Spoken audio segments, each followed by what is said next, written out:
dog hair more prominent here. It just follows me.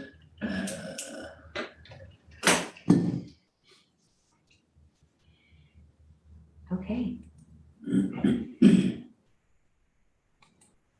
Oh, I'm the We're chair. good to work. We're good. We are Okay. on. All right. Well, welcome everyone. I'd like to call the Water Committee to order on Thursday, October 19th, 2023 at 9 a.m. And it looks like we have public purchase. Okay.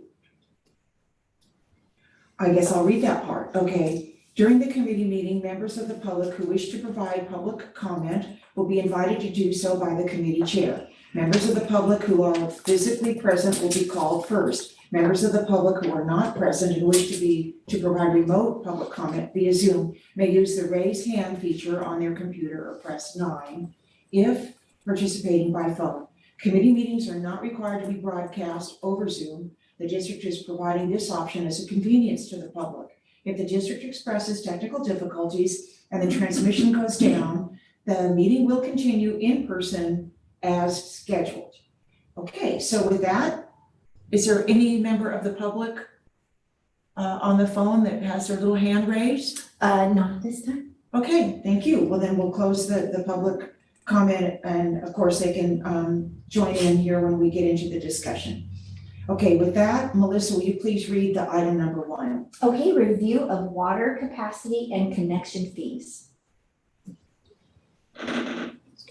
Well, Antonio's getting ready, so there's the reason why we're here today to the committee is because, one, I think it's sort of natural and timely.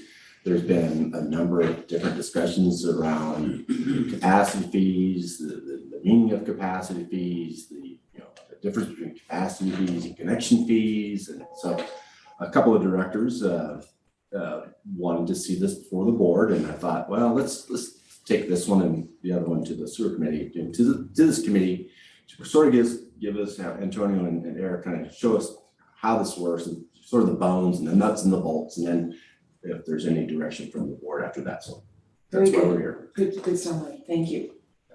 Okay.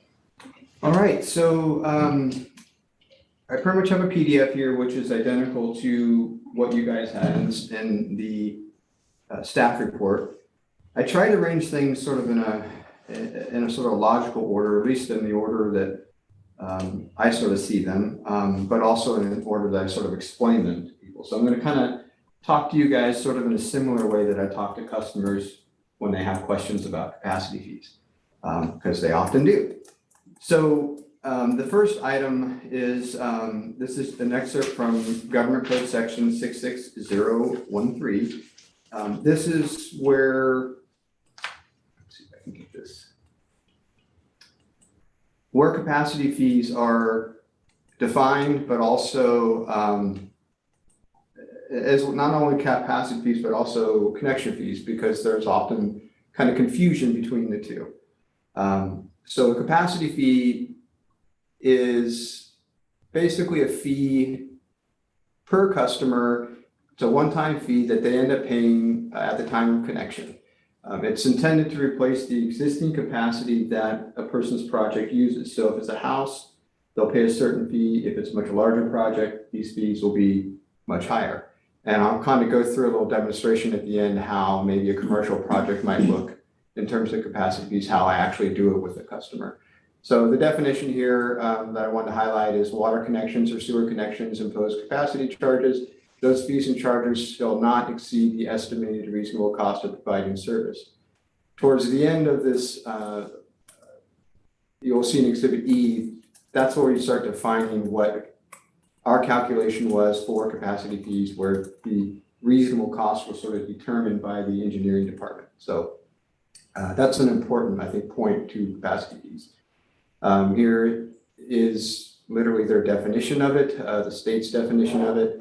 Charge for public facilities in existence at the time a charge is imposed, or charges for new public facilities to be acquired or constructed in the future.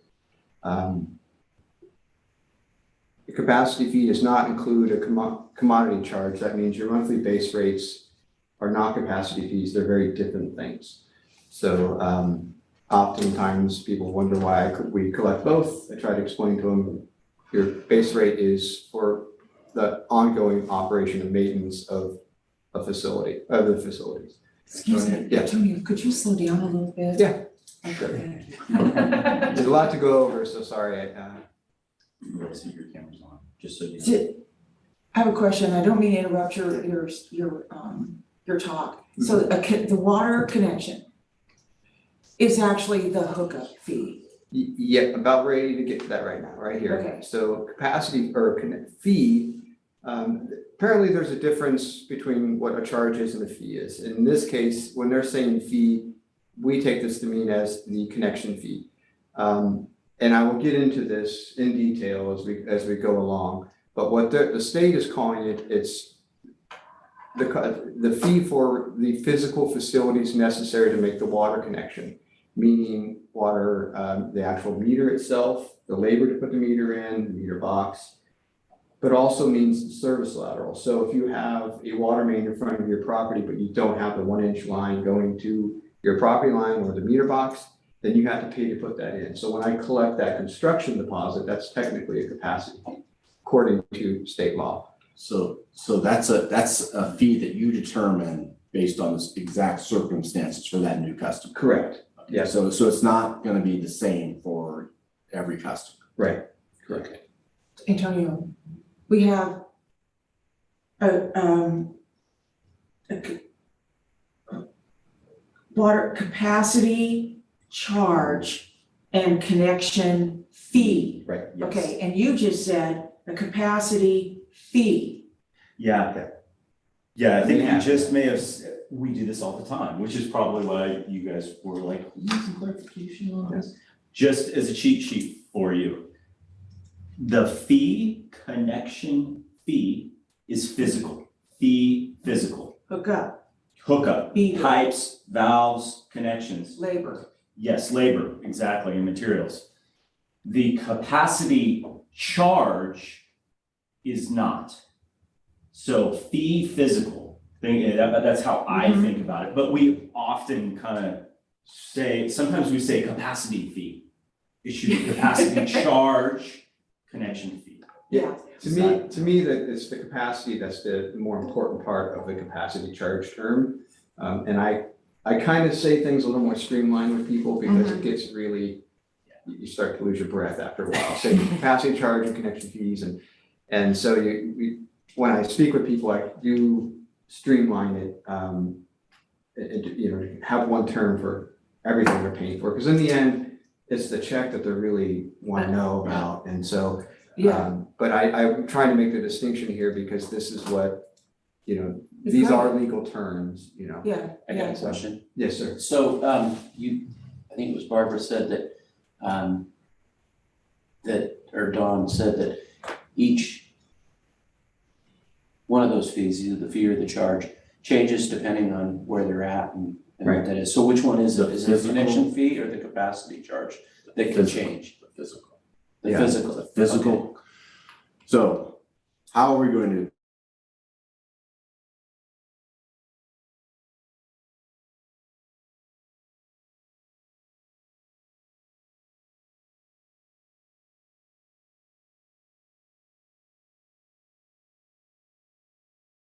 And that can be different.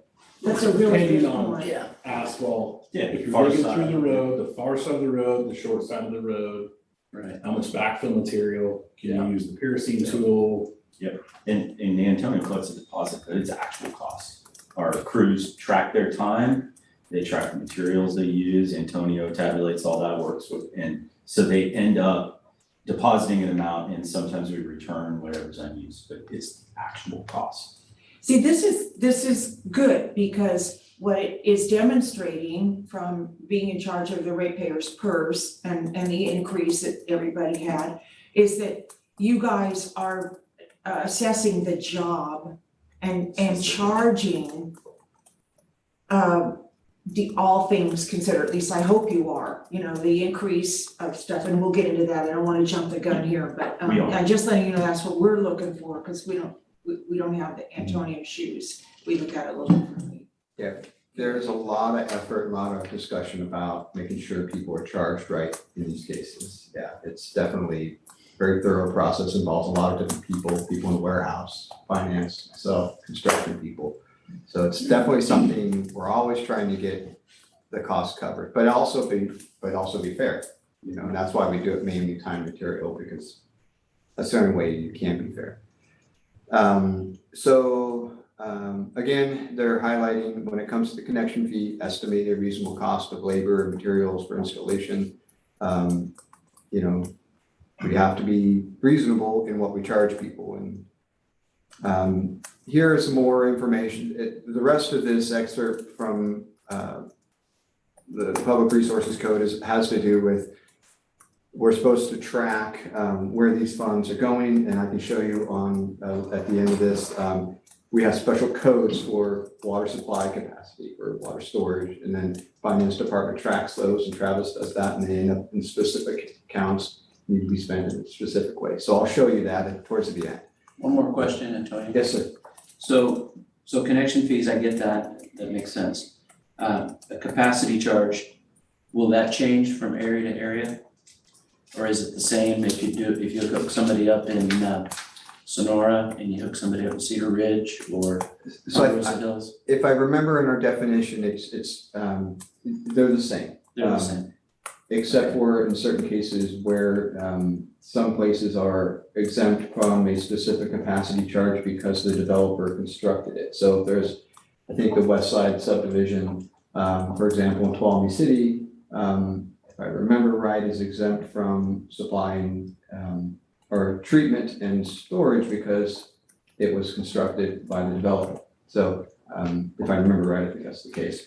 Okay. But that is the case if a developer has built a water tank, the lots in that subdivision would not pay the storage element of the fee. But otherwise, the calculation is the same everywhere. Jack, just to try to elaborate, if your question is specific to TUD, we have a supply storage treatment capacity fee that's the same across the board, although by subdivision it varies. A lot of agencies though have zones, you know, for, you know, pumping zone or a different treatment plant, so it does vary a lot of times, but. Well, and that's kind of where I was going. Yeah, So, yeah. for our district though, we try to, you know, that's just like our rate, we don't charge a special rate for Cedar Ridge versus down in Jamestown. So we do try to keep it the same. Okay, good. All right, thank you. On that note, let's say that there was a zone, an area that just pulled a whole lot more electricity, pumping costs.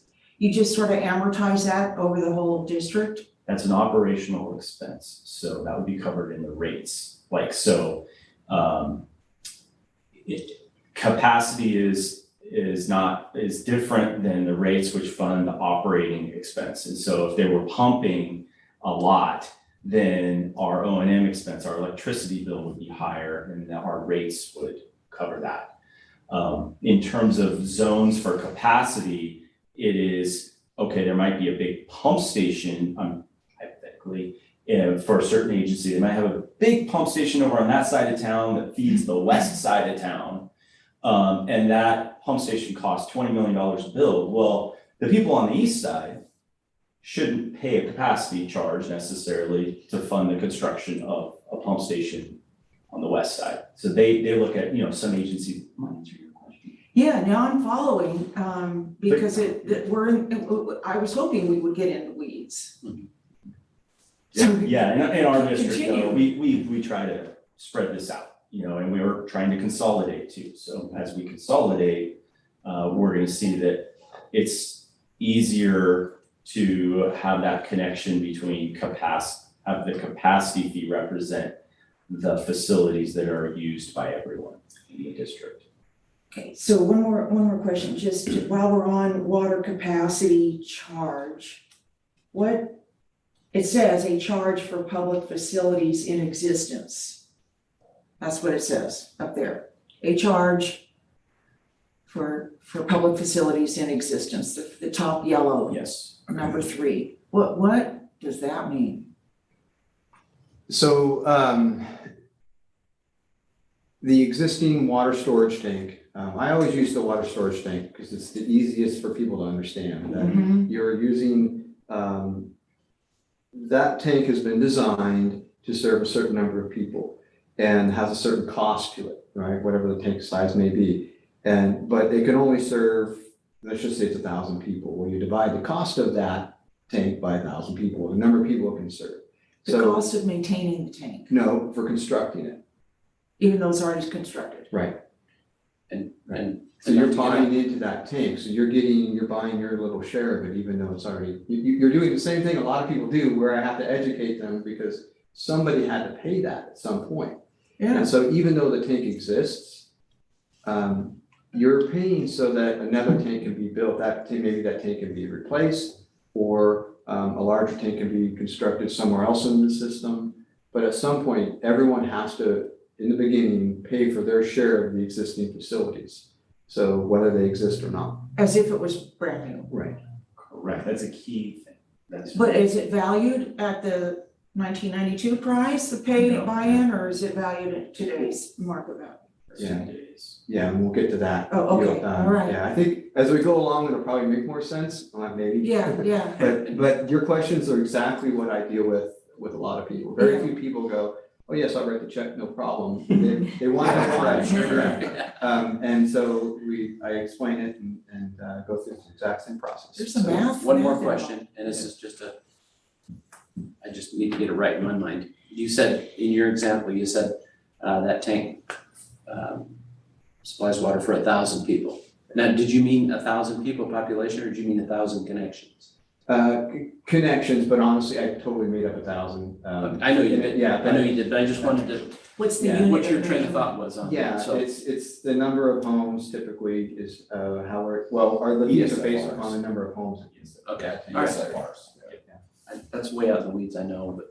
No, it's an important, yeah. Okay, and I wanna hold this, but that gets into ADU land Yeah. a little bit, yeah, okay. So, and you'll notice they just say capacity charge, but they don't really define for the agencies what those charges specifically are for. So in our case, we have supply, treatment, storage. Other places may have, they may not have treatment because they're a well-based system. So people are gonna have different elements for their capacity fees. So Antonio, Yes. just for clarity and I know Barbara wants to write this down, and I want to get this too. So I think I heard you say on the water side only, there's 3 things that make up the capacity charge. There's supply, treatment, and storage. Correct. Okay, so when you're a new connection, you need to buy into all 3 of those components to UD. Correct. Okay. Yeah, there's a 4th element that we'll get to called capital reserve, which is for kind of larger infrastructure like pump stations, like the East Sonora pump station, and other kind of larger facilities that people buy in. I call it a capacity charge in my table because but technically I think it's a connection fee, but it's treated in the same way when we do our annual increases and things. But there's a 4th significant element. So let's say somebody buys in to this capacity charge and they live way out in the middle of nowhere and we have a whole bunch of Techite pipe going to them, transmitting the water that we want to replace. Is transmission part of this supply treatment storage fee? No, you'll see it in our water rules as listed there, and I'll get to that. Okay, And it says actual cost. So it's not something that we collect a capacity fee for. is that discretionary on our part?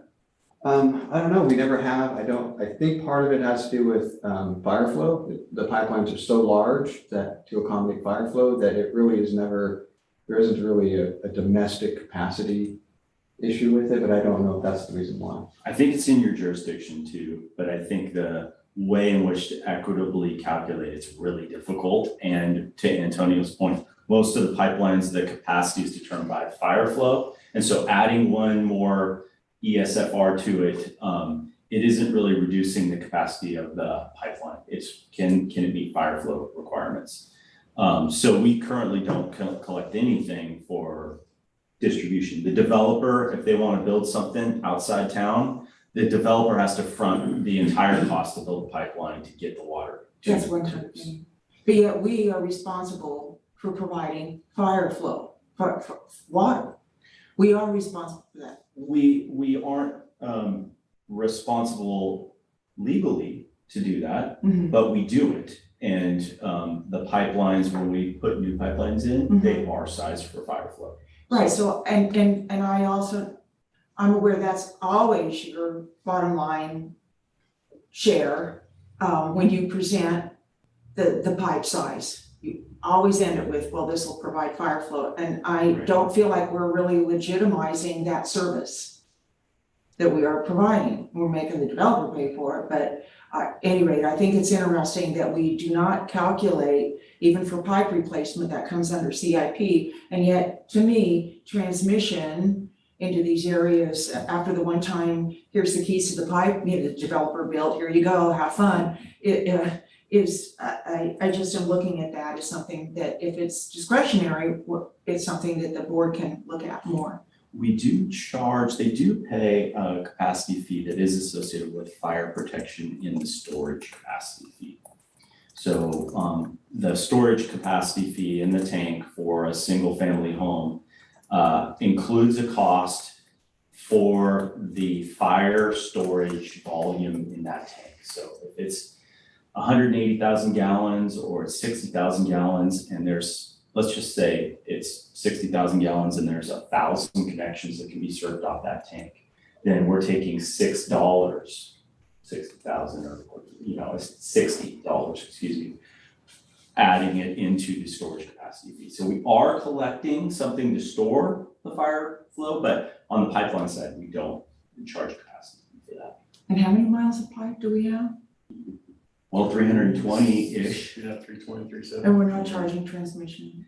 The problem is that most of ours are, how do you compute the capacity for someone in, let's say, Jamestown, all the way up through the looped distribution system? Very difficult because water is traveling through maybe 6 different pathways to get to that single home. And it's going through 10 different pipe sizes. And so it's very difficult. I don't know very many agencies unless they have a transmission line that serves their entire customer base. And it's very clearly defined that it's coming from the reservoir, let's say, to the treatment plant. They would probably count that as supply, but there you have capacity that's very easily quantifiable, but in our distribution system, very difficult. Okay, well, I'll be thinking. And also for development's sake, the developer's building all pipelines. They're paying for them and giving them to us to maintain, and then we're collecting base rates to maintain them. And then anyone involved in that subdivision that connects is gonna be, you know, with their lot price is paying for their share of the pipeline. There are interconnections and there are, you know, other projects that we do where we're replacing pipelines and some people might benefit from it, but I don't know. Most people are kind of new connections, they're somehow paying for those pipelines. You know, if they don't have a lateral there, they have to pay to put the lateral in. So most of the time people are paying for the construction themselves. One last little thing, I'm reminded, when Don and I were at the French Meadows site field trip, the other GM at Placer, Andy Fecco, said, you know, the fire part is easy. You know, we were looking at the canal and you know, and how they were able to work with the canal and the debris and whatnot, the fire debris. He goes, your real headaches start after the fire, in terms of rebuilding transmission, rebuilding everything in a whole mountainous environment. And so I just want us to keep that in mind. It's the costs come in, post-fire recovery costs, huge. Okay, so that's the state law, public resources code. Now I'm going to go to our water rules. The first thing I'll show you is just the definitions that we currently have for capacity charges and connection fees. We kind of try to copy some of the same language here, replacing the capacity of the district's facilities that are consumed by the project is capacity charge. Again, capacity is there's a storage tank, right? It can serve a certain number of people. The water treatment plant is designed to serve a certain number of homes. You also have the ditch, the supply capacity, which is kind of done a little bit differently. So again, it's something that you're replacing the capacity that the connection of the project is using in our facilities. Connection fee, again, we just call it encompasses a variety of one-time charges imposed upon the applicants for service.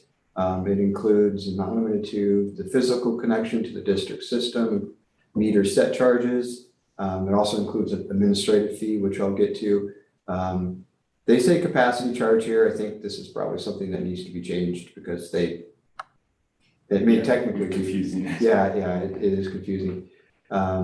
There are also surcharges and assessments. So these are, there may be a district project that occurs. I think there was the East Sonora pipeline that was a long-standing reimbursement to the district because we connected East Sonora to Sonora. And so anyone that connected was paying the district back or a predecessor back. And there's several of those. And if we want to look at those, I don't have them in my exhibits here, but we can look at those. Quick question Sure. on that upper part. Okay, so for an example, a developer comes in and he's gonna enhance the capacity in a new area around Sonora. And then do we require him or her to pay for the wear and tear on our existing antiquated service that has to bring water to his new enhancements? So if a water line or a sewer line is in, too small, say, to serve the project, they will have to pay to upsize it. If it's inadequate in terms of the integrity of the pipeline, then they would also have to replace it. But that's a decision that ends up getting made by management, whether that's a justifiable cost or not. So you guys might be able to speak to that. If we have an old, rusty old pipe that leaks all the time, we can't really justify hooking a bunch of people up to it. So a decision has to be made, whose responsibility is it to replace that? And that comes up from time to time. I don't know if that's Especially downtown Sonora. Yeah, a lot of that though is, we don't necessarily want to penalize the developer because we haven't been able to maintain an old pipe. Like, so if there's a lot of deferred maintenance, which is covered, the maintenance covered under the rates, and the pipe has fallen into a state of disrepair, then, and a developer wants to come in and the capacity is there, like the pipe's the right size, but it's just leaking a lot. Oftentimes it's difficult to say, hey, you need to replace that whole stretch of pipe because it's leaky. Well, wait a second, if I'm the developer, I'm gonna say, that's a leaky pipe because you haven't maintained it. It's not that it isn't the right size. So I just want to clarify that. There's a distinction between capacity, and the infrastructure improvement. Now, if it is so unreliable, it's a pump station and it's just so unreliable, then we may ask the developer, say, hey, you're going to increase the criticality of this facility and make it even more unreliable because you're going to be using the heck out of it. You're going to have to pay to upgrade. So it's very case by case. Yeah, and I'm not suggesting that we penalize anybody. And that was your word, so. Those are my words. I'm just trying to explain to you in our I know, mind. but I want to undo some of that because what I'm looking at is if there's going to be stress to the system, that I don't want to get into, well, we should have, that's deferred maintenance and we're going to require existing customers to pay for that. I just want us to be open for other ways of configuring this, and you are, I know that because you said if the developer, this is gonna be the straw that's gonna break the camel's back. I'm not suggesting that he pay for the whole revamp of the system, but it seems to me with these really antiquated systems, there's cumulative effect, long-term wear and tear, and adding more, then could create a perfect storm. So, what are we doing to incrementally do a course correction on that? I'm sounding like it's just case by case? Do we have a fund that we can't ask that developer to pay for the whole, historic clay pipe replacement, things like that? We have a choice. We can also float a bond like Bisbee, Arizona did on the sewer, for their sewer downtown, just like us, and they had to realize they had to do a whole new redo. But it sounds like what we're doing, I just wanna make sure that somebody's accounting for some piggy bank somewhere that we can add to it, whether it's for capacity enhancements that are adding a little bit of stress, not noticeably, but over time maybe, so that it doesn't just come into, it just doesn't be treated as just deferred maintenance until it breaks. And we are, and I don't mean to say penalize in the sense that I'm putting any words in your mouth. We are, so there's our capital improvements that we do every year address a whole host of vulnerabilities in the district, old pipe replacement, pump station upgrades. Many of those aren't triggered by development at all, but when there is a development, they pay the capacity, charge. That capacity charge goes into our capital program. So they are paying for us to upgrade and keep our facilities in good condition. Then they're also paying the new rate. So when you guys adopted new rates, those rates are to operate and maintain and keep those facilities in a state of readiness, so that if someone comes and they request service, the pipelines are ready and the pump stations are ready in good working condition. Yeah, I don't see how you could, how it could not be a case-by-case situation with the way our infrastructure is.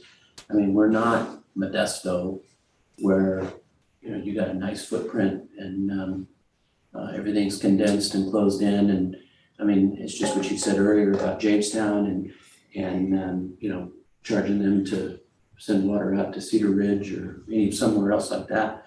So I think it all, it is what it is. Our infrastructure and our footprint is such that that one size does not fit all. So I don't know how we'd ever get away from that. I really don't.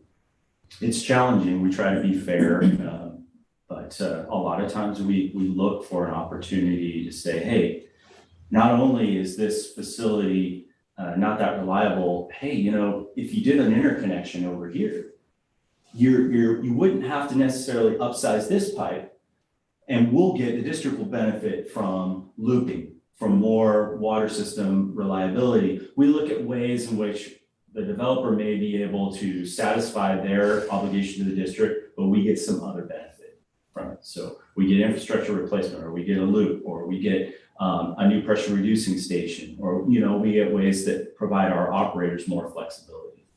So we are always case by case, unfortunately, on that one. Okay, yeah. Okay. Thank you. All right, so now we're jumping down to, here we have a definition for, you'll see here it calls it a connection fee, and this is the capital reserve charge. Again, I often share with people, this is for larger facilities like water pump stations, hydromatic systems and things like that, SCADA maybe. And again, it's replace the capacity in facilities used up by the applicants, just like a capacity fee, basically. And so probably one of the definitions I'd like to clean up going forward. Now, again, under connection fee here, hard to chase this mouse here, you have the new account administration fee, also a connection fee. This is a charge that we collect at the time of application with everything with the capacity fee, capacity charges. This basically covers April's staff's time for setting up the billing account. It does take quite a bit of time. It also covers my time for dealing with the customer. The meter set fee is consists of all the parts, the meter itself, and some parts a little bit before and after the meter, inside the meter box, and a half an hour labor for Matt's guys to set the meter. So that also is incorporated and defined as a connection fee. Here's that service lateral charge. Again, this is if you've got a water main in the street in front of your property, but no meter box, this, I'll collect a specific amount of money, kind of predetermined based upon whether it's near side or far side of the road or requires paving.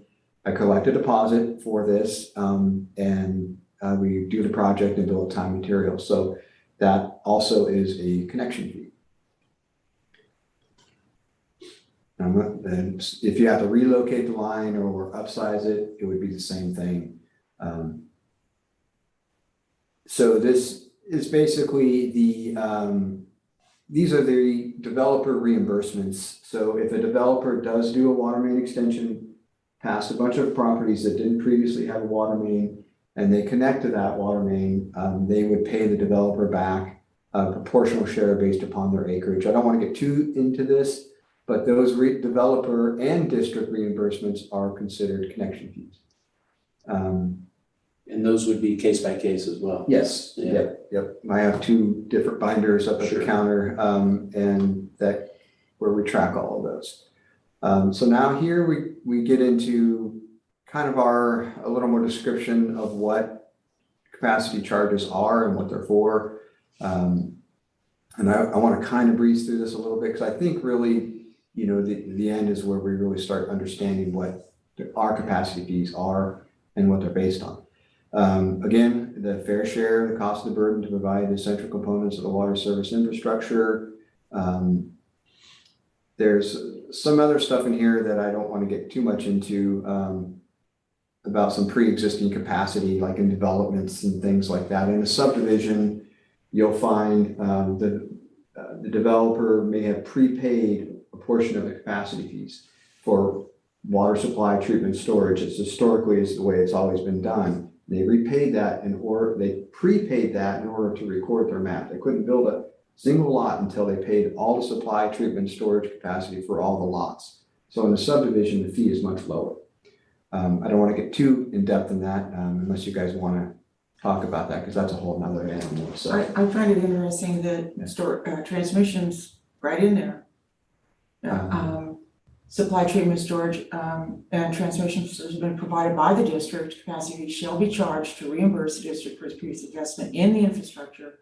At any rate, I think I want to dive into that. Transmission could mean pump station too, in True. these cases. True. Well, if you apply our new regional sewer treatment plant to this set of rules, the question would be does everything go up because of to help pay down the cost of that new facility? So I think in transmission, the East and North Pipeline is probably an example of a reimbursement that the district was collecting to cover the cost of having constructed that pipeline. I remember when I first started, I asked about the Big Hill to Columbia pipeline. Hey, we're going to collect something for that. Well, we got a grant for that. So we couldn't necessarily charge people because we got money to do the project. So we're so great at getting these grants that there may not be a lot of opportunities for transmission for that reason. But it does come up for sure, you're right. Okay, and then again, I'm going to this is sort of, again, kind of describing where this is the part about the subdivisions where supply, treatment, storage have been provided by the developer. It explains that we wouldn't collect, that we wouldn't collect those fees if it's already been constructed or paid for by the developer. I have a question regarding the new sewer treatment plant. So that the pipe construction is heading east towards Mountain Springs. Who's paying for that? I don't know. The pipeline construction to the Tulalip golf course. So that particular is That infrastructure is part of the reclamation system. All new connections pay a reclamation capacity charge, if you will. So some of the capacity charges collected through that process are there.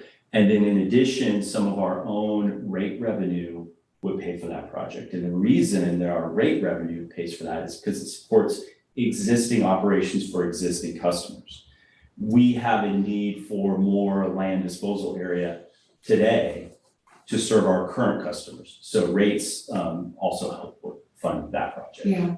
The exception that I know about is El Dorado Hills, where the whole county voted yes to support the purple pipe, even though clearly the beneficiaries were more concentrated, but they felt that that was a huge offset and a benefit to the entire county. Well, and it probably was a benefit for at least their district because a lot of their customers need to get rid of their wastewater. They need to put it to some use. And so although the people using it are getting even more benefit, they're the ones with the purple pipe in the front yard. But the whole district is seeing some benefit because they're generating the wastewater that the people with the purple pipe are using. Yes. So, yeah. Yeah.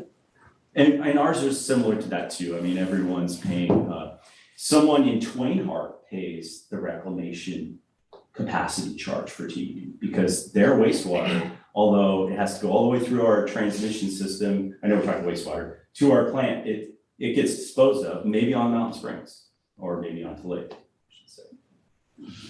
Yeah, I know we're talking. Yeah. But it's still a good example.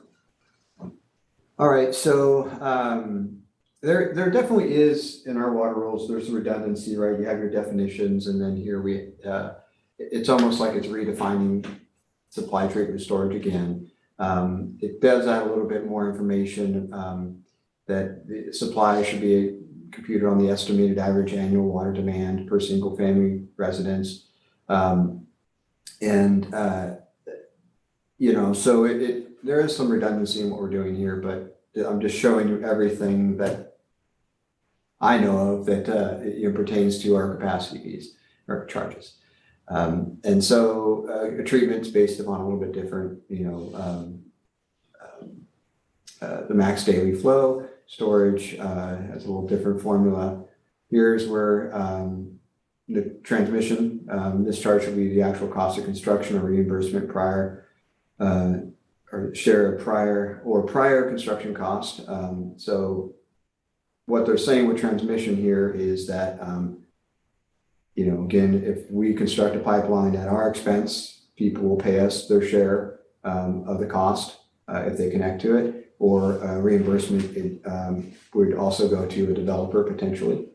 And we did that on Soulsbyville Road. So when we built that transmission line in Soulsbyville Road, whenever that was 2010, we do have for each new connection along that transmission line, Antonio collects additional charge.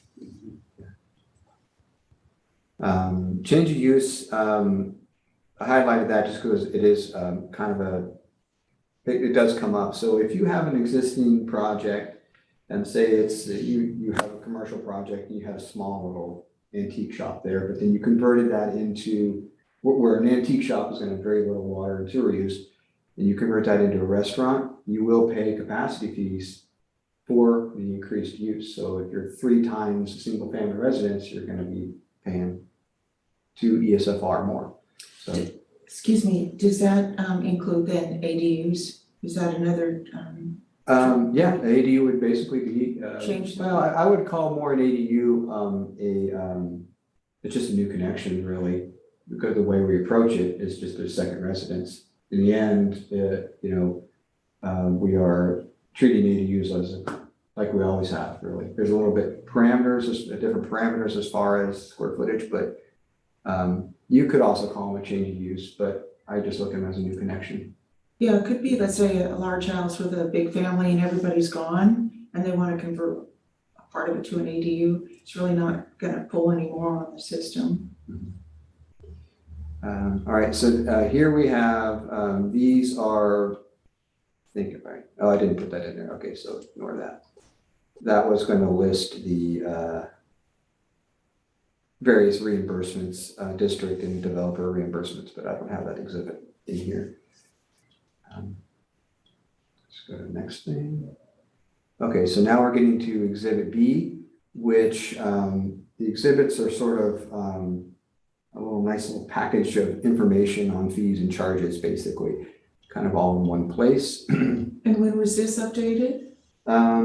So these numbers probably, I think, would be about 2014, 15, something, maybe. Yeah. I don't know for sure. Oh, before the last rate increase. It was, yeah, it was, I wanna say it was maybe right before the rate increase and this different processes, but yes, I think you're right. It was a little bit before the 2015 rate increase. And we went through like an ad hoc process. So that's like 9 years ago. But Antonio will explain to you that they have gone up. We've adjusted them annually, so. Yeah, and it's gotta, I think now we're gonna start getting into things I think will help you understand what we're doing, what we're collecting, why we're collecting it.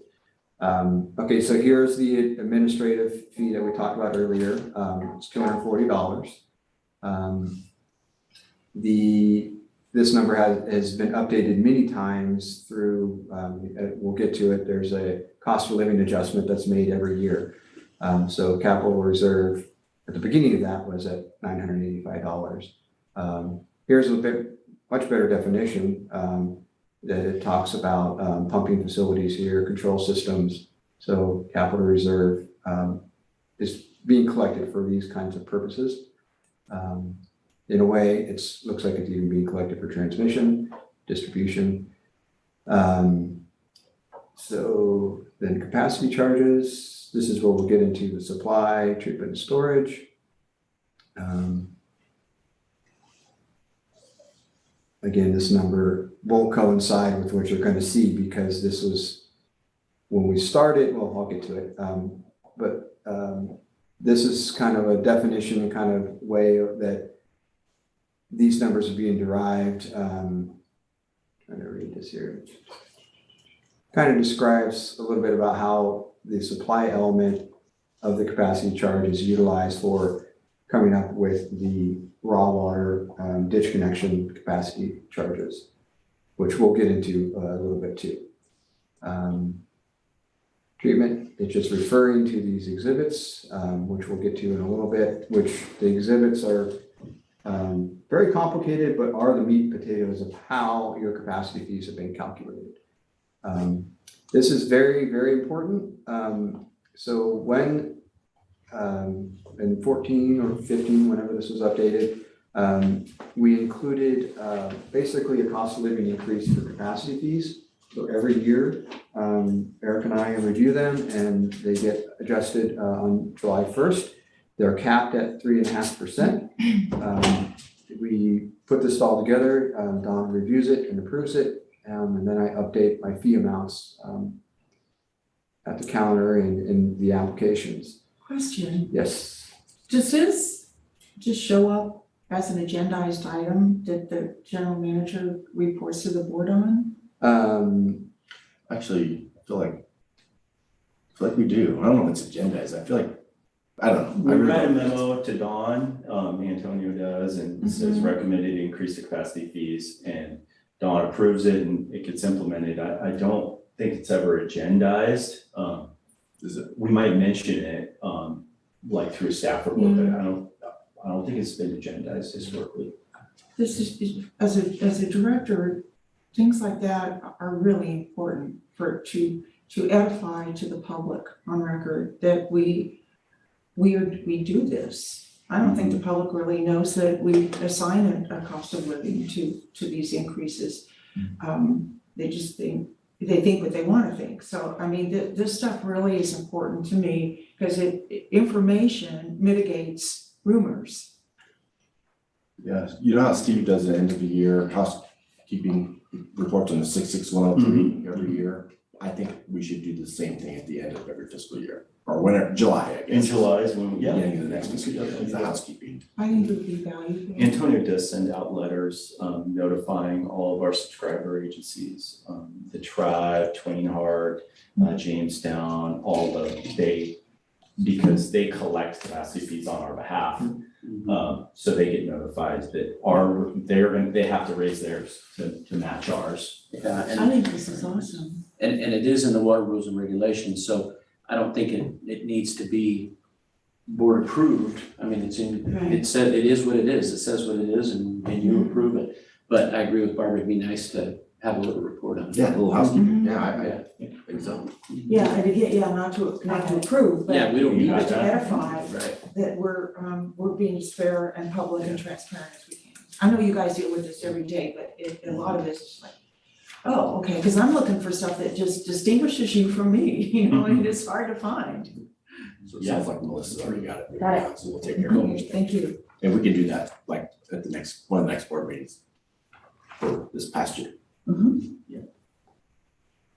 All right, so this Exhibit E is kind of a newish addition to the exhibits, and if you find it very complicated, I'm gonna agree with you. And this is where Eric will be able to explain some of these. I wanna jump forward to the storage one, because again, I think storage is one of the things that people can kind of visualize, because they know what a storage tank looks like. But we can go backwards on these. Okay, So- and again, this is 2014. Ish, yeah. So, what I explained to people is that, when these tables were,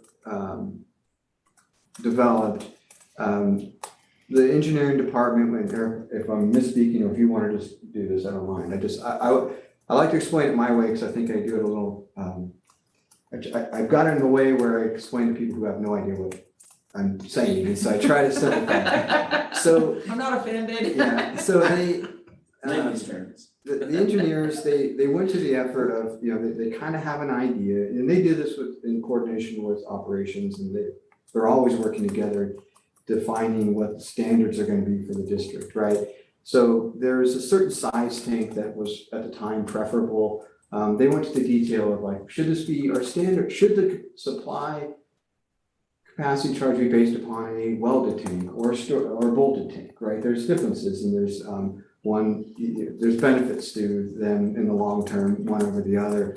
So they went to that kind of detail to figure out what exactly kind of tank do we want, what kind of size, what size is it? They even went to the effort of, you know, the parcel size that we may have to acquire a piece of land to build a tank.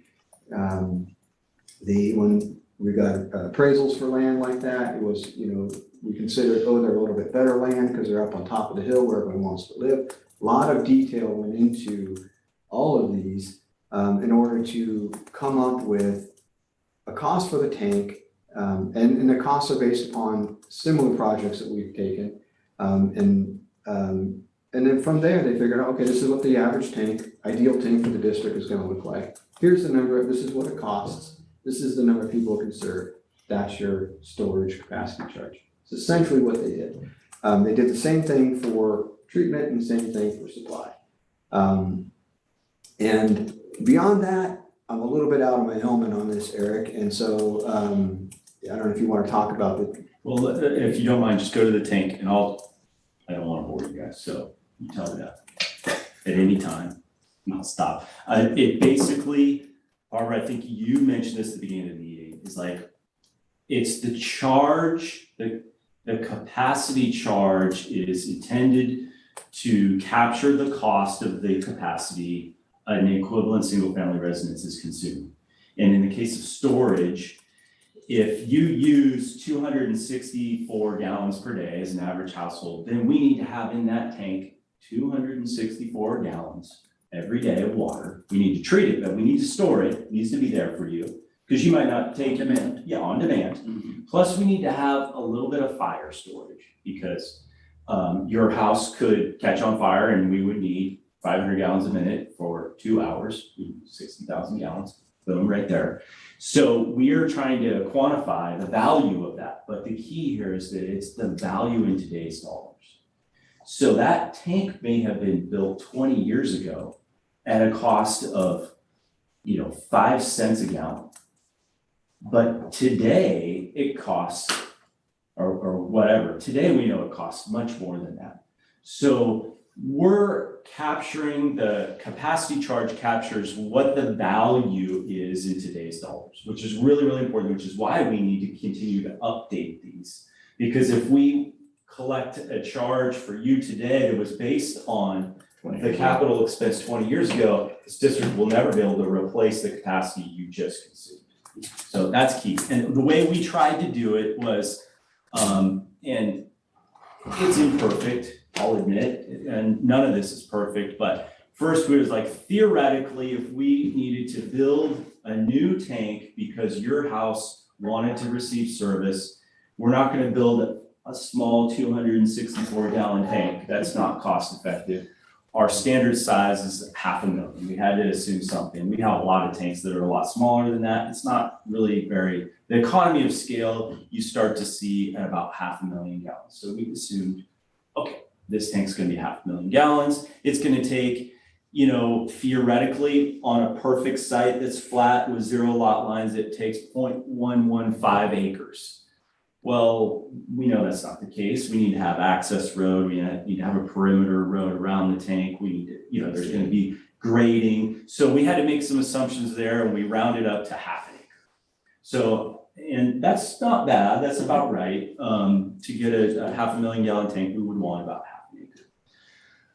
What's the value of 0.5 acre? Jeff, you would know better than I, but at this time, back in 2014, we said $80,000 an acre. We're buying 0.5 acre, let's just call it 40,000. So we need to collect through our capacity fee enough money for your share of the capacity to also buy the land.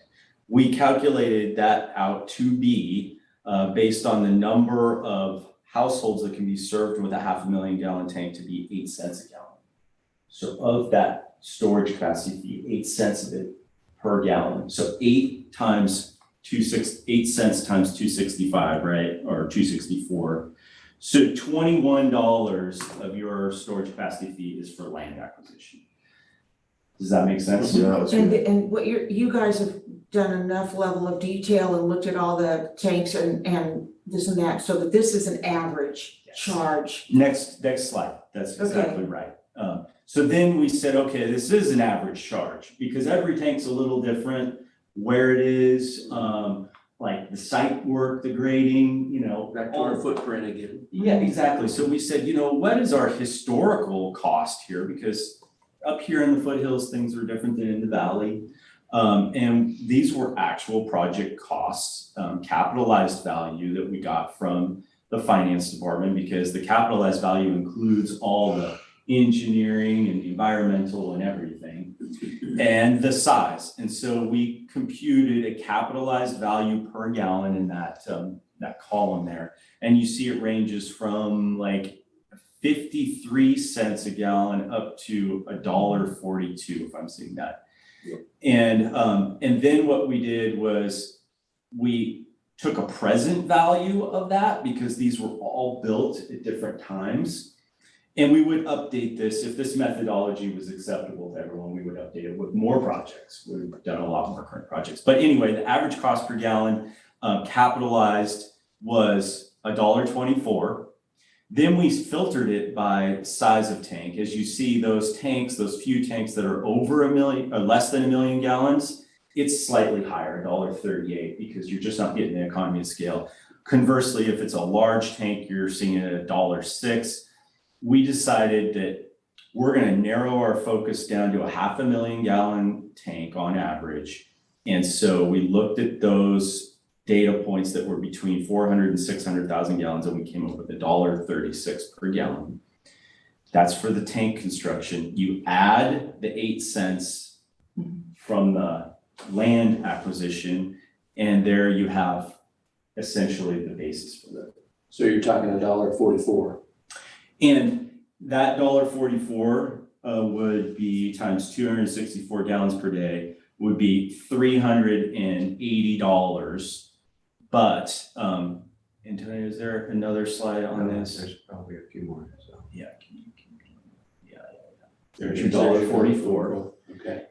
And then we compute how much we really need for a household. So it isn't just 264 gallons. We also need the 7-day ditch outage. For most of our systems, our tanks are sized so that like when the ditch goes out for maintenance, we float off that. So a house that has, let's say we're out for 7 days and their average use per day is 264, then you multiply that by 7, 18, well, I could, sorry. So we need 1,848 gallons in storage on that day that the ditch goes out for maintenance, which this week. Plus, if you scroll down a little more, so we computed the cost per gallon, now we're computing the how many gallons. We also need for fire flow of the 60,000 gallons of fire flow we need in this tank, fire storage in this tank. If we ration that out for the number of customers that can be served, there's 238 ESFRs that can be served by this one tank. Their cost or their gallon, is 252 gallons is their share of the fire storage. So then we've got 252 plus 1848. We've got, as you can see there, a total gallon that we need to account for of 2,100 per ESFR. So you take 2,100 and you multiply by $1.44 and you get $3,024. That's our storage capacity. Okay. Question. And by the way, this is really cool stuff. It's really amazing. So if you had a hand in it, or if you had a hand, you had a hand. We all had a hand. It's awesome. It's really, like, I love this stuff. So I see the last tank was 08 though. Have you added we put in some pretty pricey tanks since then. Yep, it's way low. I mean, it's low. Have We you know. added those tanks into Yeah. the study? We have not. We have not. We have not, and that's why updating these on a more regular basis is a good idea. We do, Antonio will go over how we adjust them annually, what we did. We talked about the ENR and the 3.5%, but it hasn't kept up with the real cost. Yeah, We would, if this method is acceptable, we would update it for current projects. yeah, you've already got your baseline entries, you know, and your calculations, I think they're defensible for sure.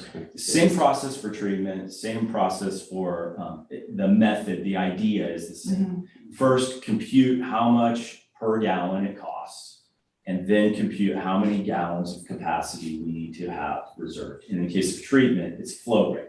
How many gallons per minute of treatment capacity do we have to reserve for your house? And then in supply, how many gallons per year or acre feet per year are you going to consume? What does it cost to make sure we have that capacity? yeah.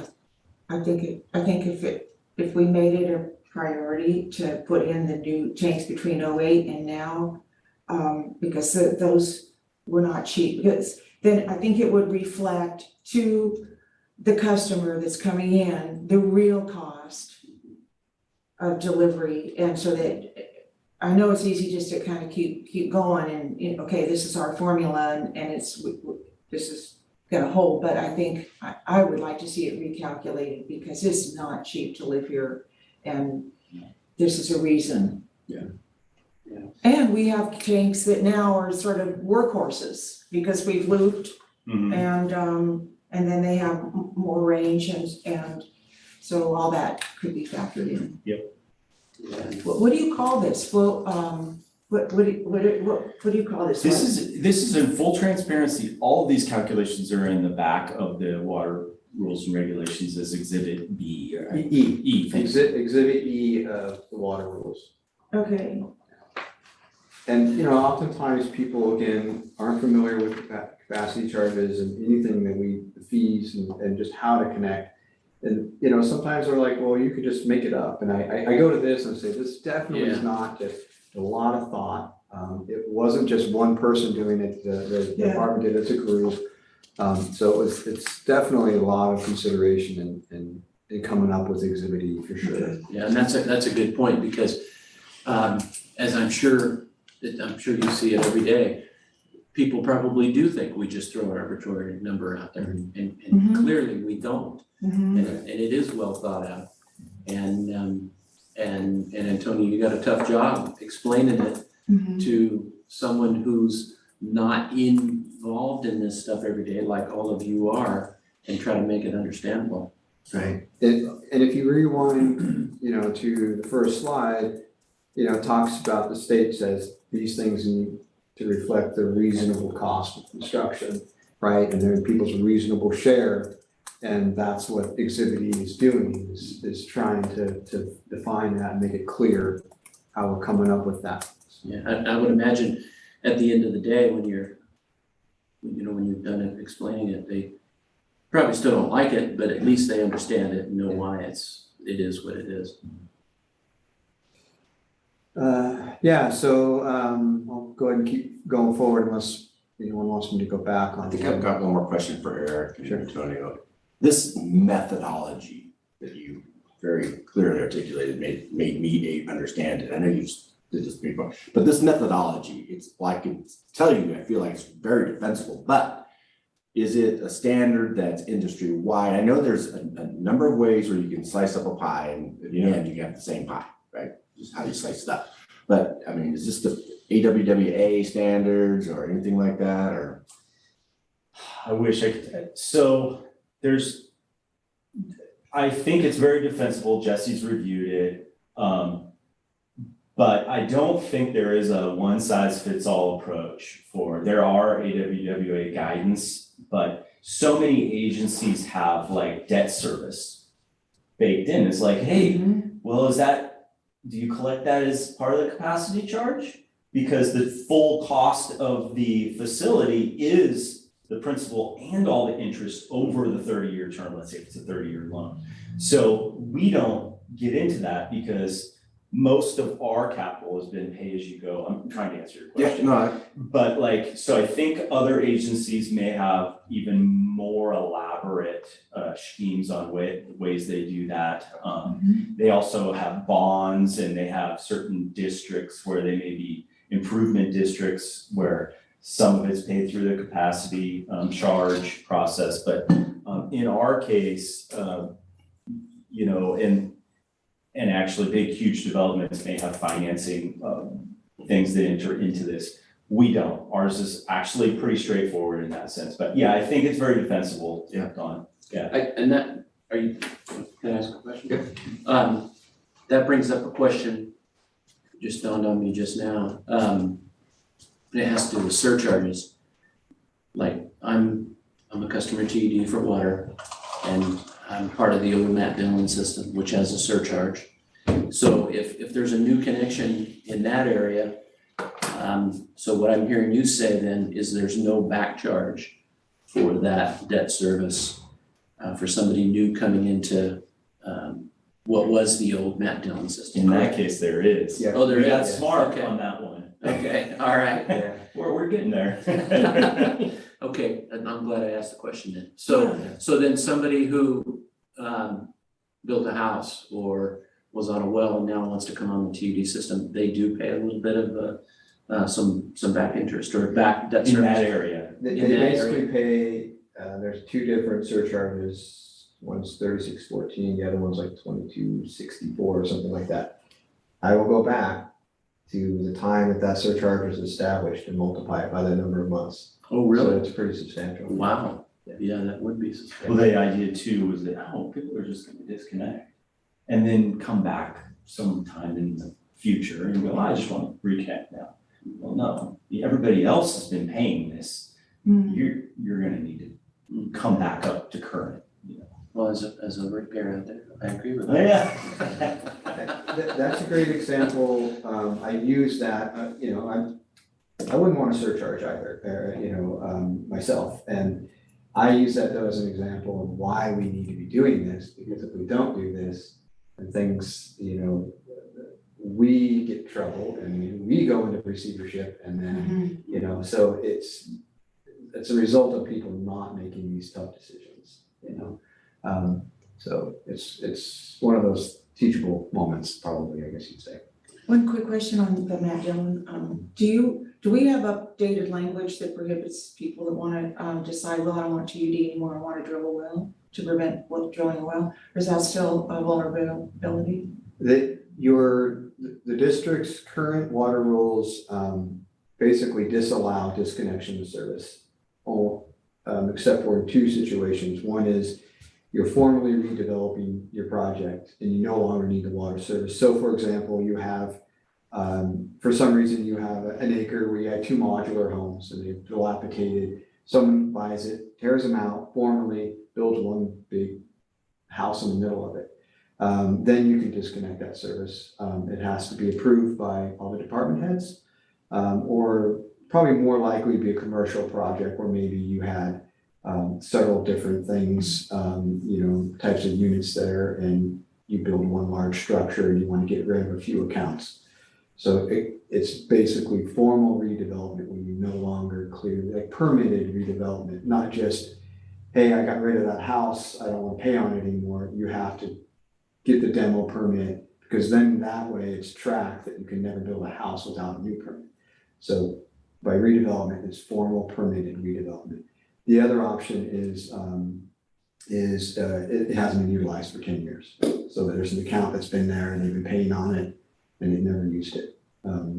That mainly mostly ends up being situations where people sort of started an account because they wanted to jump into the system long ago, and because a fee increase was coming or something, and they never ended up building. That's usually what those are. And so we put that in there because we've never built anything and we've been paying that long. We felt like it was sort of fair to have an option to get out. That being said, in both cases, you repay the full capacity fee when you reconnect. So I remind people of that. That takes a while to justify that. Do we have language in assessment districts that prohibit people from opting out of TUD and drilling your own well? What I just said, basically, I don't know what you mean by assessment district, but basically, you can't disconnect if you drill a well. You can drill a well, You can drill a but you still well, have to keep your you TUD still have to keep, okay, That's where I was gonna go, because I could drill a well at my place out there right. and use it for watering my lawn and whatnot. Mhm. But, Outdoor. and I could even use it in my house if I wanted to.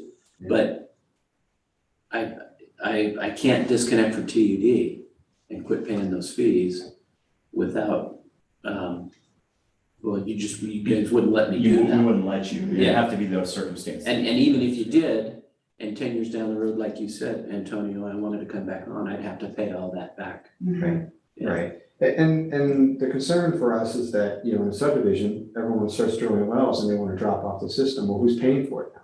Who's paying for the hydrants, That's right. And so it's, and the state and the county required a public water system for subdivisions to be developed. So it's like, we're sort of circumventing what they intended as well. So it's definitely discouraged, Okay. and, Well, during the drought up at Springfield, there were quite a few homeowners drilling wells as well. And that definitely affects the aquifer below. So that's another issue, like in an area like where you are, Jeff, when we're not using the groundwater resources, okay, no big deal, he drills a well, he still has to keep his TUD. Your situation that you just described in Springfield, although we aren't really using those wells, but where we had a production well and somebody poked another well in close, and we're concerned that the yield on our well would be impacted by their new well.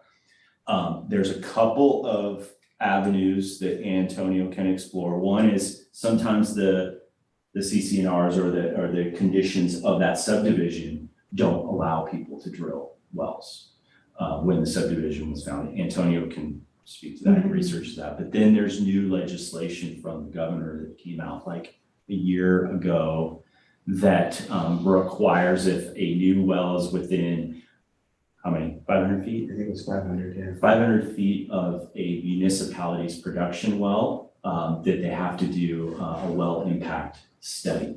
And the county, we've alerted the county to this, and it's their responsibility before they issue that permit to drill that well, to make sure that there's a study done. And that study could be, well, go ahead and punch the well or do a test hole and pump on it and then monitor the level in our well. There's a protocol for it, Yeah. but that's the best we can do because we don't really regulate directly new well drilling. The county would do that.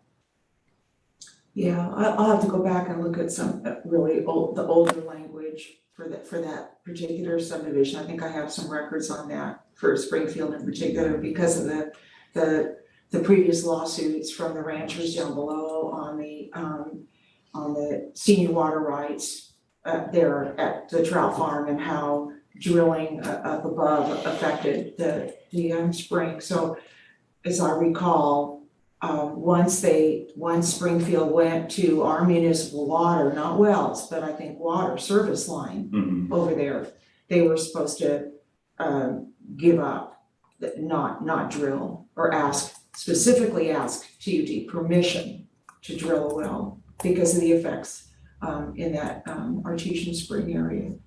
So I think we have it somewhere. Yeah. But because environmentally, it's not what it's gonna affect your neighbor's well, it's what it's doing to the whole watershed down below. Yeah, and I think that the governor's the new law that signed in didn't address what you're describing. It was more specific to adjacent wells within. Yeah. So, yeah. Okay, well, that's a whole other committee meeting. All right.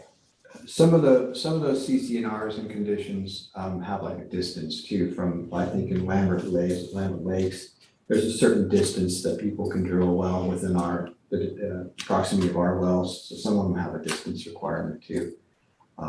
Is that true with Phoenix Lake too? The lake itself or, well, I don't know for sure, but there certainly are natural water body setbacks for wells, from canals and streams and ponds and things like that, but I don't know what those numbers are because it's not necessarily something I track. But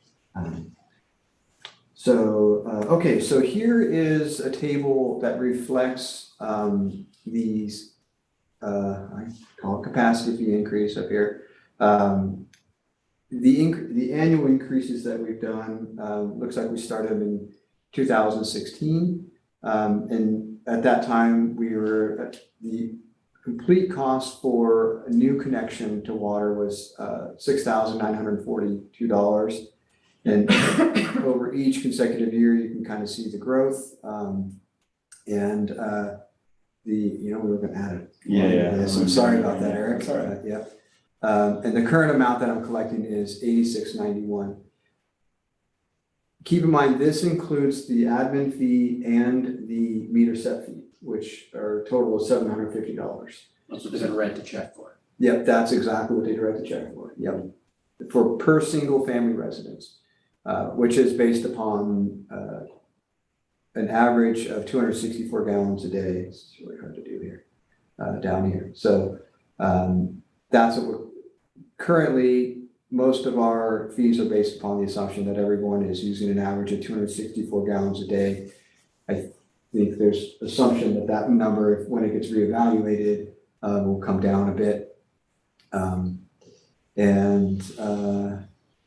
then one thing about the construction cost index, I call it a COLA because that's what a lot of people kind of understand. It's essentially what I need people to understand. It's a good way for people to understand it. It's the same concept, except for what it's based upon is the cost of certain building materials and certain construction labor rates and things like that. So this isn't based upon how much bread and gas have increased. Well, maybe there's gas in it, but it's more construction related items. So one kind of interesting note, I mentioned earlier that there's a cap of 3.5%. We actually hit 4.46% when we reevaluated this year, but because inflation's gone up quite a bit, right? And so, but we capped it at that 3.5%. So that's the first time that's happened. So do you have any questions on this particular table? What's the difference, Eric, did you see? Looks like we went up $1,749 since 2016, and that's about a little over 25%. So you have, I didn't compute the average annual increase, but you can kind of see there its ranges. So we have been raising it, just not enough. I mean, we know that it's gone up more than that. The benefit to this though, having this is that when it does get reevaluated, that the jump isn't as much. I think when we went from 5,800 at the time is what the water fee was. And then we jumped to the 6,942, I think. Well, I think the methodology was different too, but there was a pretty significant increase when we reevaluated the basis for the capacity fees in that Exhibit E. It was a pretty good jump. So, but doing this, I think will help soften the blow if the fees end up going up. Okay, so here is kind of, it might have been better to start off with this, I think, but this is sort of a little pieces of my fee cheat sheet that I have at the counter. There are other ones that I have for different reasons. But this is essentially all the fee elements, I call them, that comprise the $8,691. So again, you can see the $240 administrative fee, the $510 meter set fee. This is if there was some sort of reimbursement, again, a water main reimbursement to a developer or a district reimbursement, that would be added in. And then these are your capacity charges, supply, treatment, storage. I again put capital reserve in here because I just, for customers, it just makes more sense to kind of lump it in to this. So those are kind of all the different current fee amounts, and all the different elements that make up the 8691. Then down here, you have the raw water fees, which are kind of based upon, this one here is pretty much based upon the storage element. I'm trying to think how the math works on that exactly, but essentially the capacity charge for raw water is, you're essentially multiplying this number times the number of ESFRs. So here you have 8927. This 1,040 is based upon 264, right? So you're essentially multiplying this number based upon the increase in gallons. And then you have an administrative fee associated with this as well. Up here, I can't remember exactly how you do this here, Eric. I think this is the cost for an acre. Yeah, it's the, see, this is another one. This one, the methodology, we may want to revisit just because it's, the raw water is difficult because one would ask, and Antonio's got the challenge of explaining to someone at the counter, hey, don't you get your water for free? Yeah. Doesn't it come from PG&E at no cost? Like, that's what I've heard. And yes, but once PG&E delivers that water into our system, we have to maintain the capacity in the ditch system in order to get it to the head of the treatment plant. Once we get it to the head of the treatment plant, then the treatment capacity fee component takes over. And that, how do you really quantify water supply? Well, we have Phoenix Lake. There's a finite amount of capacity in Phoenix Lake. We have Matlow. We have all of our storage reservoirs. We have all of the ditch system. We have, some pipe segments, Shaw's Flat Pipeline, which takes water to the Sonora treatment plant. That has finite capacity. So, but we tended to look at supply as, okay, if someone is going to use an acre foot of water, and we know that at times we're constrained with PG&E on how much water is available. We all know this for requirements, for PG&E operational decisions or whatever. So what is the cost to create 1 acre foot of water is really, And that is through efficiencies. So we looked at what are the least expensive way to mine out of our system the water that you as a new customer would need for your home. And that is the value that we've applied there. So that's $1,040. That's the physical improvements needed. Now that may involve, fixing the chute flume up there in Columbia.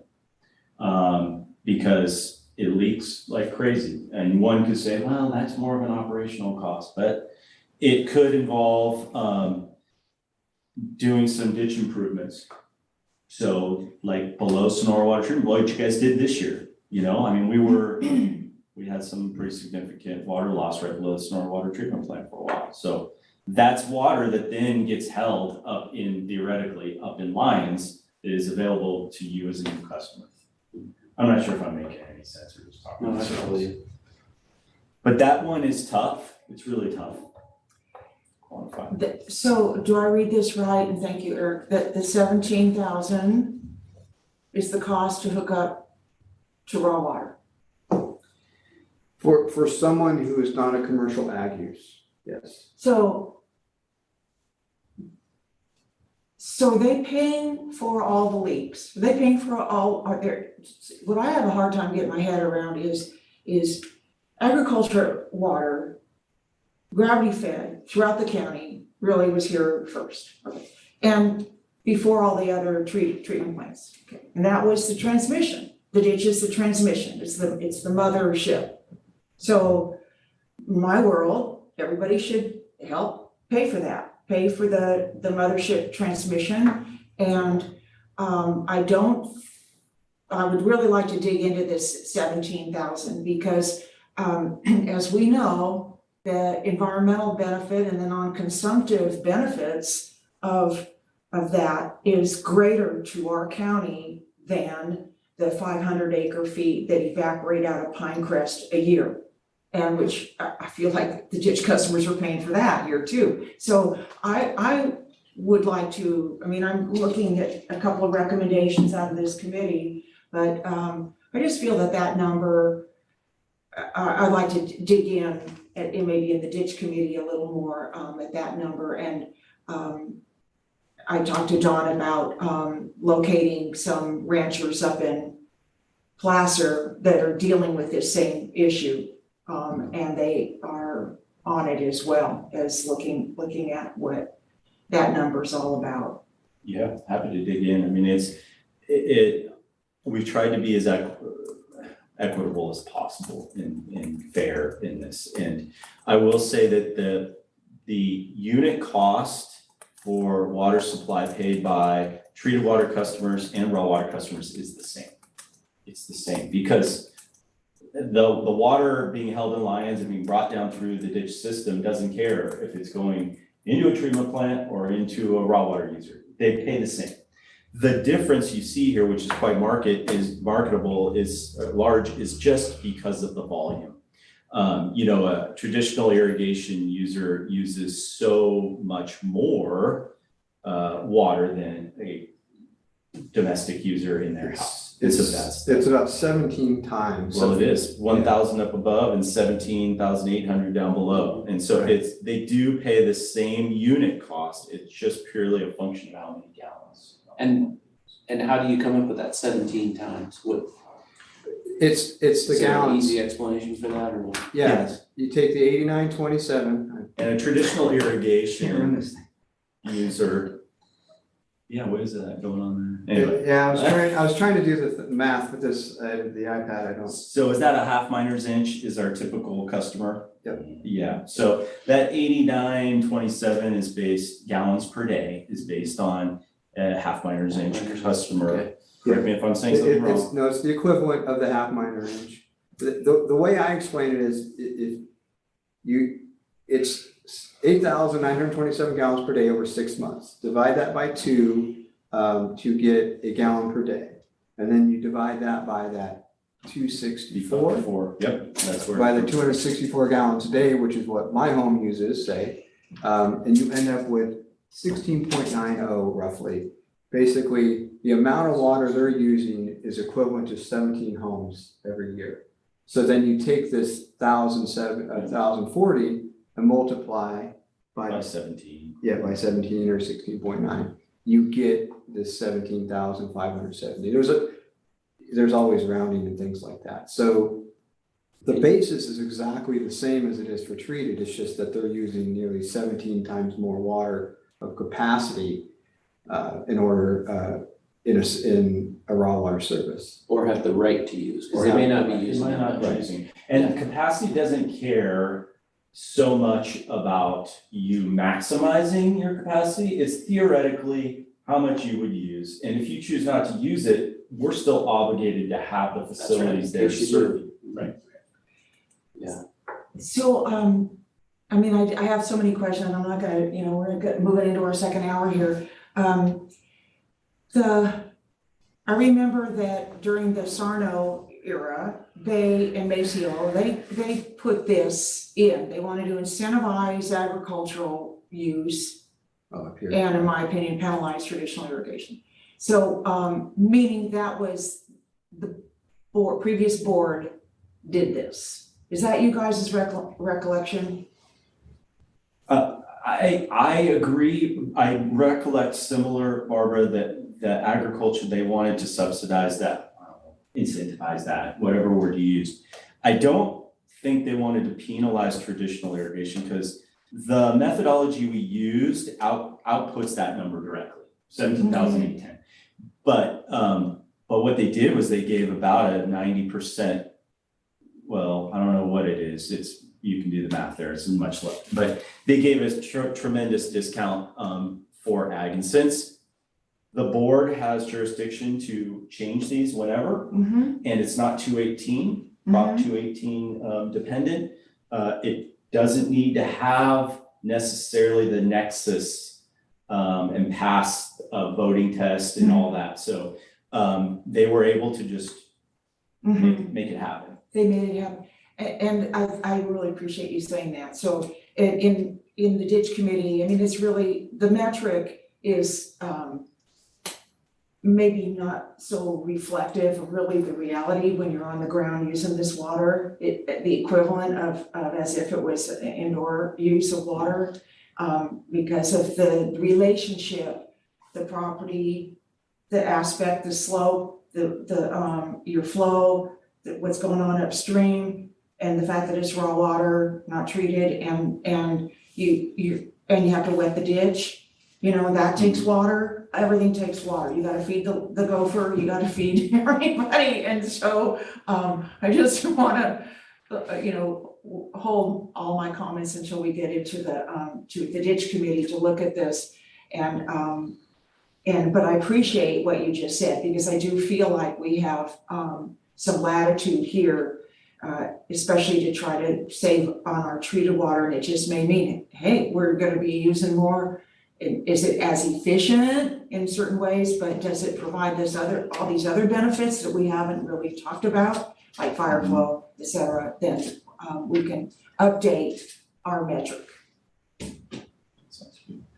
And I notated, Barbara, that to review this in the ditch committee.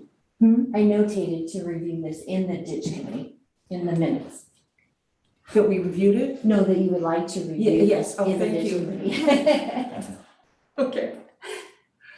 Okay, I don't know how much you want to get into this next one, but so, up here, I've shown you these dollar amounts, right? And these are all per equivalent single family residence, so per home, these are the individual fee amounts and charge amounts, the total amount here. So when an applicant comes to me, obviously, like, they're gonna tell me what their development is, if it's an apartment complex, if it's a commercial use. And so I'll refer to if it's a single family residence, I don't need to refer to this because I already know it. But if it's, this table here is basically giving me a variety of common uses in the district and a factor in which to multiply all these fees that we've been talking about. So for instance, if it's a restaurant, Usually a commercial restaurant, you're getting, there's a clear set of plans, you have a clear set of number of seating, and I'll take those number of seats, multiply it by this 0.07, and it ends up with some sort of number, 1.9 or ESFRs. ESFRs. It's often a fairly large number in restaurants. And then I'll take this factor and I'll put it into, go to the next page here. This is what I call the fee determination sheet, and this goes with their application.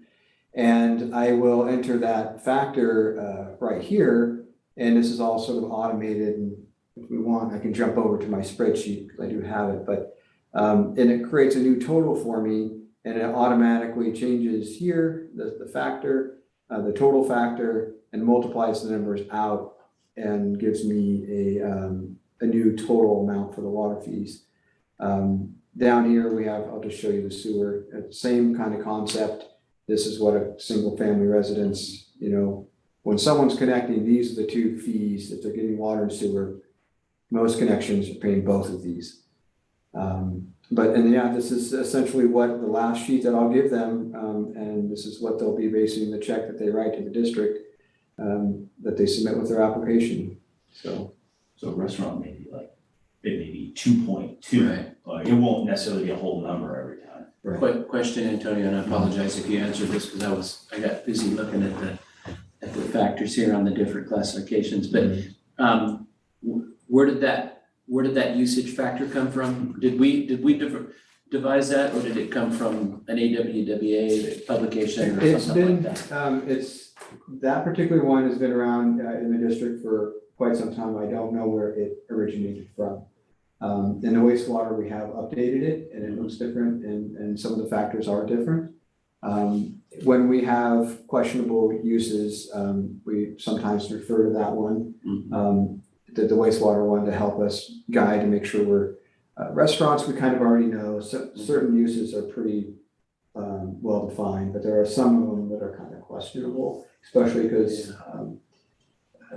fixtures have changed since that thing was established, plumbing fixtures, appliances, things like that. So sometimes we have to go back to the wastewater one because it's got the better data. Right. Antonio, that's a really important question for our, to update this. I think we would want to revisit that table.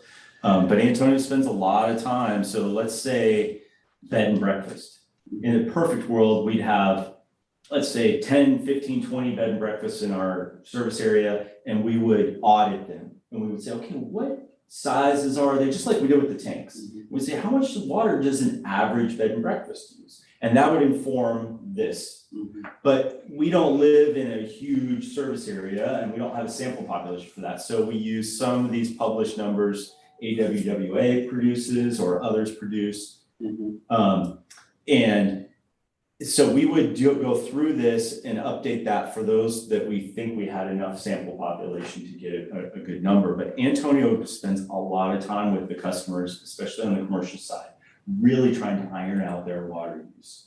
Because he wants to be fair, but he also doesn't want to undercharge them if they're going to be using a lot more. So for instance, he may get a restaurant come in, and he'll really dig down all the way to the seat level. And maybe what's your hours? Are you going to be a breakfast only? Are you going to do breakfast, lunch, and dinner? Are you open 7 days a week? So all of those go into the factor that he comes up with for ESFR. So, and it's all documented. So if anybody ever says, hey, did you give him a good deal?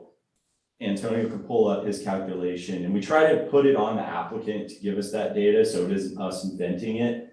But sometimes they just can't produce it, and Antonio comes to me and we sit down and we go, okay, realistically, what's a similar type use in the district, and what do we feel is justified? I think harking back to the rate increase before our last rate increase, the hospitality management people really wanted their own tier because they could not abide by the efficiency. They had to wash sheets. It was a one night minimum, so you have to do, there was things they couldn't cut corners on. And so I don't think we have that tier anymore.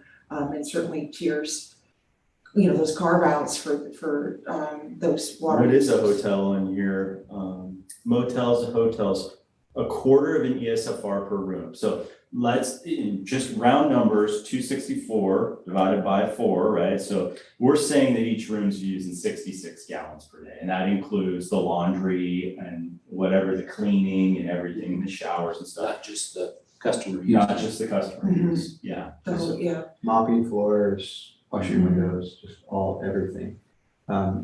Except for irrigation, which is factored separately. and then, so let's say they have a lot of municipal green and beauty in their environment, and that is in there as well, then. No, so what I might do in a hotel, I don't know if we've even done a hotel, now that I think about it, but I might I literally had this instinct, is I probably would look at the wastewater ordinance, because I know for a fact that we contacted all the hotels and we had pretty good data. And, because I don't know if that number reflects, whether it has irrigation or not. And whether they have a pool or not. Mhm. The pool would be part of it, I would say. Mhm. But I would look at all the different facilities, that, the wastewater one is based on, and just see if they're the same. Because most all of them that we base it upon had pools.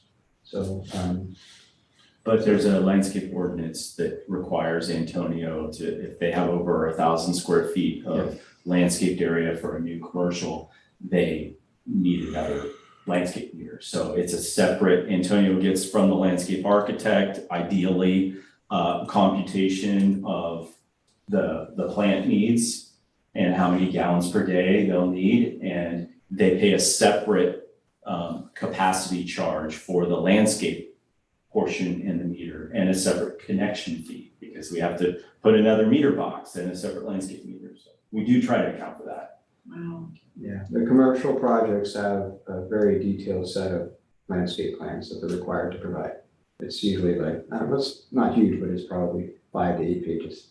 I have a new appreciation for your job. And TUD has no input on what that landscape plan would be, that's all handled at the county. Right. Right, it's based upon the customer's, desires, but also I think they're regulated by the county, maybe the state on, having, needing drought tolerant plants and that sort of thing. And there are a couple different ways you can calculate it. There's a very complicated calculation that's done, the WELO calculation, which I have no idea how it works, that comes up with an annual water usage. But there's also a per plant basis, which is more like taking the actual emitters and how they're going to program the system to run. So you got 10 1 gallon per minute emitters that are going to run for an hour, and that the same landscaper designer will often include, because that's more realistic. It's the actual amount they think they intend to use, whereas the WELO calc is Perfect theoretical use of I don't water. even know what it is. It's very complicated, but and sometimes we have to go kind of off script and come up with something a little bit different, because the project may not have that kind of information. So we try real hard to get it right and to be very fair. I think that's really kind of it. I don't know. It's the end of my slides, I think. I should have had some pretty pictures for you, but. That was awesome, Antonio. A lot of information there. Yeah, well, and some appreciation for the time and thoughtfulness in coming up with these formulas. I think if anybody in the general public happens to run across this video, though, the thing they should take away is that there is no arbitrary number just assigned. There's a lot of thought behind every single figure and every single calculation that they're being asked to pay when they come in to connect. And there's gray areas a lot of times, but sort of the philosophy is that, if there's a few ways to look at it, and we always try to look at the one that's most favorable to the applicant, as long as it's not, taking too much away from the district and adversely affecting the ratepayer, you know? Yeah, because if you get real creative and find loops for them and ways to avoid, having to deal with the old infrastructure, it still means that we've shifted that burden back to us in some ways too, so. Anyway, I have a couple recommendations before we go. It looks like, and Jeff, you chime in, I'd like to recommend an update to, I think it's